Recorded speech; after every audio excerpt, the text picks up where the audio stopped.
मेरा नाम आनंद करवा है। मैं बाई प्रोफेशन सीए हूँ।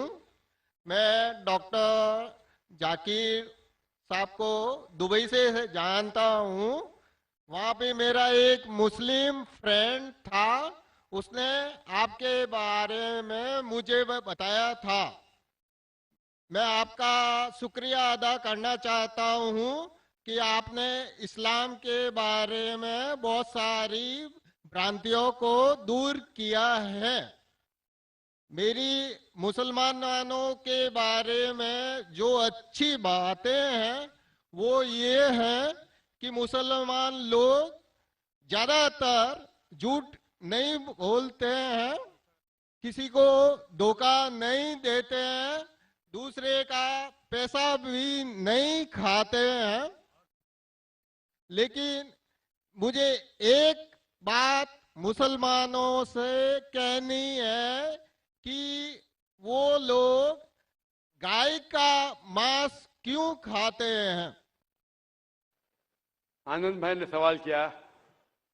वो कहते हैं कि वो मुझे दुबई से जानते हैं माशाल्लाह, और कई सालों से मेरे तकरीर सुन रहे, और वो कहते हैं कि उनके तजुर्बे के हिसाब से वो समझते हैं कि मुसलमान अच्छे लोग हैं, सच बोलते हैं, झूठ नहीं बोलते, किसी का पैसा नहीं खाते।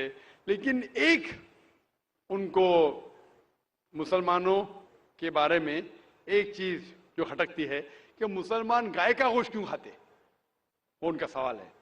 मैं पहले बोलना चाहता हूं भाई साहब आनंद जी कि एक मुसलमान अच्छा मुसलमान रह सकता है 100% शाकाहारी होने के बाद भी।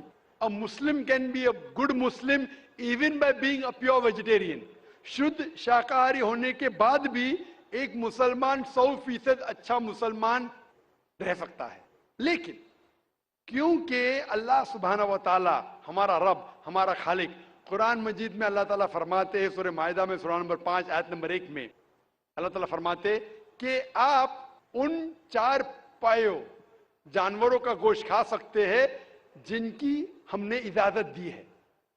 अल्लाह ताला फरमाते सूरह नहल में सूरा नंबर 16 आयत नंबर 5 में कि आप कैटल का गोश्त खा सकते हैं।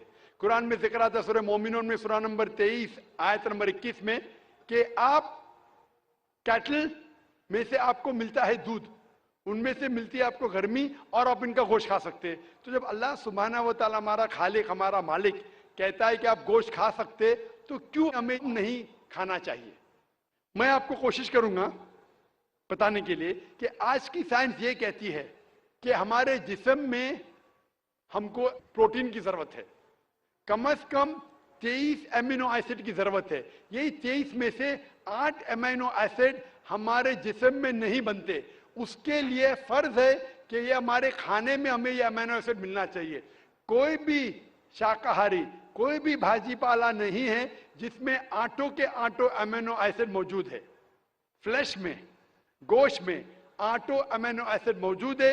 इसे साइंस कहती है कंप्लीट प्रोटीन, कंप्लीट फूड। आज साइंस ये कहती है कि फ्लैश फूड में, गोश्त में प्रोटीन है, नियासिन है, विटामिन B1 है, इससे सेहत अच्छी बनती है।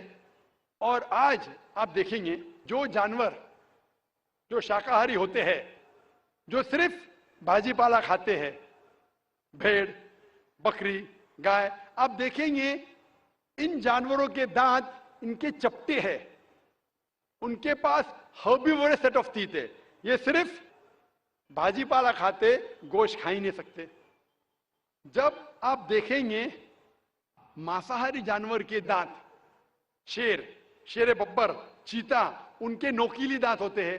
ये सिर्फ गोश्त खाते हैं, भाजी पाला खा ही नहीं सकते।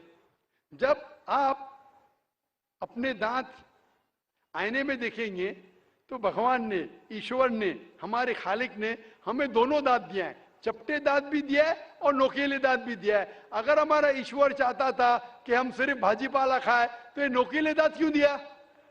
गोश्त खाने के लिए। आज की साइंस कहती है कि जो डाइजेस्टिव सिस्टम है हर्बीवोरस एनिमल का, गाय, भेड़, बकरी के, वो सिर्फ भाजी पाला डाइजेस्ट कर सकते, गोश्त को डाइजेस्ट कर ही नहीं सकते।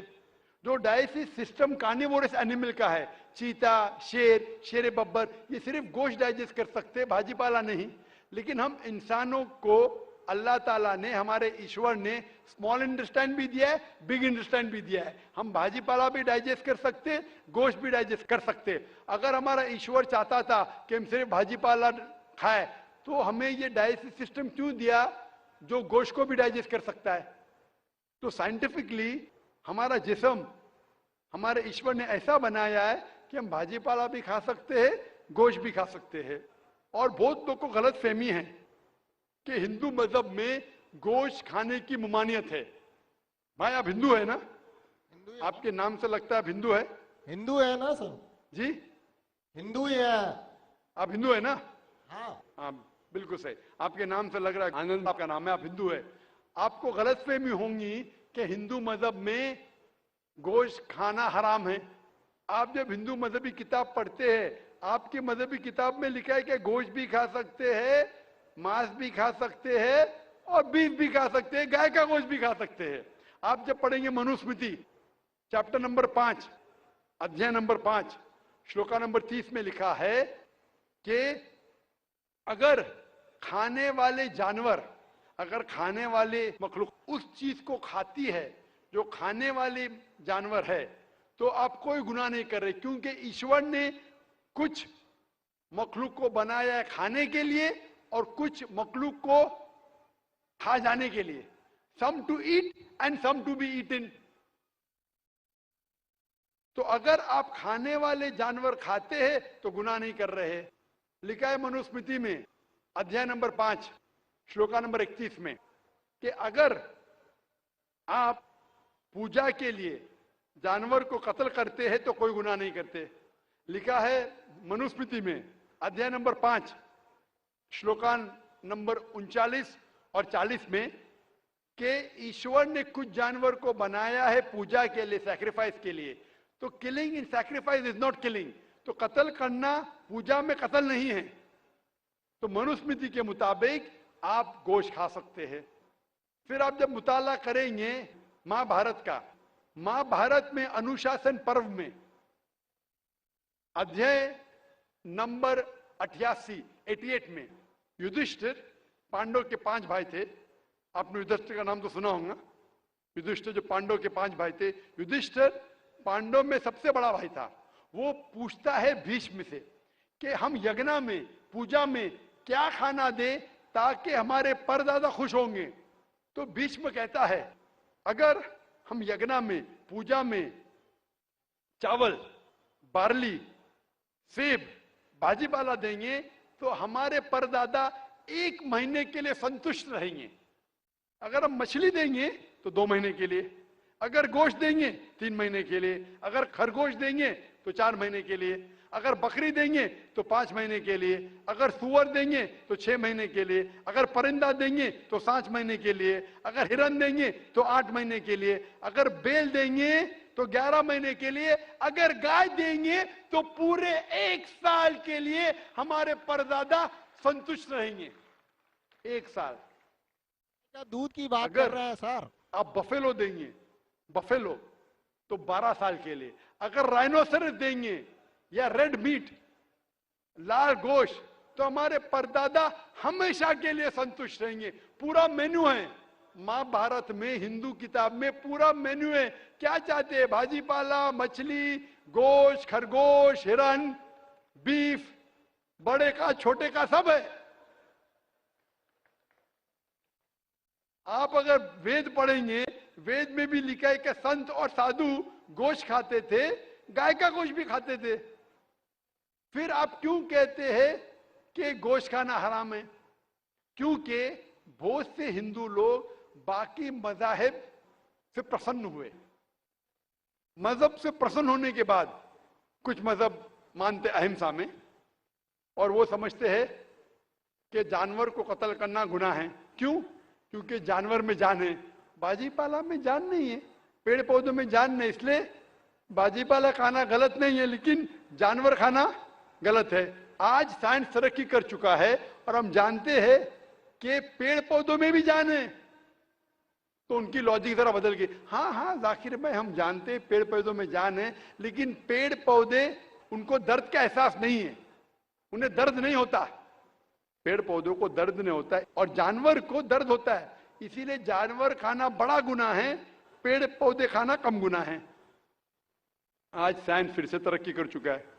तरक्की करने के बाद आज साइंस ये कहती है कि पेड़ पौधों को भी दर्द होता है, लेकिन उनकी दर्द की आवाज आपको सुनाई नहीं देती। हम इंसान सिर्फ 20 साइकिल्स और 20,000 साइकिल्स के दरमियान फ्रीक्वेंसी में सुन सकते, इसके नीचे इसके ऊपर नहीं सुन सकते। वो चीखते हैं लेकिन हमें उनकी आवाज सुनाई नहीं देती। तो एक शख्स ने मुझसे सबसे ज्यादा बहस किया और कहा कि जाकिर भाई, मैं मानता हूं कि पेड़ पौधों में जान है, पेड़ पौधे को दर्द होता है, लेकिन पेड़ पौधों में सिर्फ 2 या 3 सेंसेस है, जानवरों में 5 सेंसेस है, इसलिए जानवर का कत्ल करना बड़ा गुनाह है। तो मैंने उससे पूछा कि अगर आपका भाई पैदा होता है 2 सेंसेस कम के साथ, वो सुन नहीं सकता है और बात भी नहीं कर सकता है, गूंगा है और बहरा है, जब वो बड़ा होता है और अगर कोई इंसान उसका कत्ल करता है, तो क्या आप जाके कहेंगे जज से, मिलॉर्ड कातिल को कम सजा दो क्योंकि मेरा भाई गूंगा था, बहरा था, वो सुन नहीं सकता था, बात नहीं कर सकता था? आप तो कहेंगे कातिल को डबल पनिशमेंट दो, मेरा भाई तो मासूम था, ना सुन सकता था ना बात कर सकता था। इस्लाम में 2 सेंसेस लेस और 2 सेंसेस मोर नहीं। इस्लाम में अल्लाह ताला फरमाते सूरह बकरा में सूरह नंबर 2 आयत नंबर 168 में 168 में, eat of the good things which Allah has provided you, जो अच्छी चीज आपको आपके अल्लाह ने दी है उसको आप खा सकते हैं। तो आप अगर मुताला करेंगे मजहबी किताबों का और साइंस का, गोश्त खाना कोई गलत नहीं है और मुझे खुसूसन कोई गिला शिकवा नहीं अगर गैर मुस्लिम, अगर हिंदू गोश्त नहीं खाते, मुझे कोई गिला शिकवा नहीं, क्योंकि अगर सब हिंदुस्तानी गोश्त खाने लगेंगे तो हिंदुस्तान में गोश्त का भाव बढ़ जाएगा। आज महंगाई का जमाना है, पेट्रोल का भाव बढ़ रहा है, सब हिंदुस्तानी गोश्त खाने लगेंगे तो गोश्त का भाव भी बढ़ जाएगा। तो मुझे कोई गिला शिकवा नहीं आप अगर गोश्त नहीं खाते, लेकिन अगर आप ये कहेंगे कि गोश्त खाना गलत है तो आपको आपकी मजहबी किताबों के बारे में नहीं पता है और साइंस का भी नहीं पता है। अगर आप कहेंगे किसी की जान नहीं लेना चाहिए तो आप 2 मिनट भी जी नहीं सकते। हम जो सांस ले रहे हैं ये जर्म्स है, जर्म्स में भी जान है, आप सांस लेने से उनका कत्ल कर रहे तो आप जी नहीं सकेंगे। इस्लाम में यह है कि जो चीज की इजाजत है वो आप खा सकते, जो हराम है उसको नहीं खाना चाहिए। Hope that answers the question.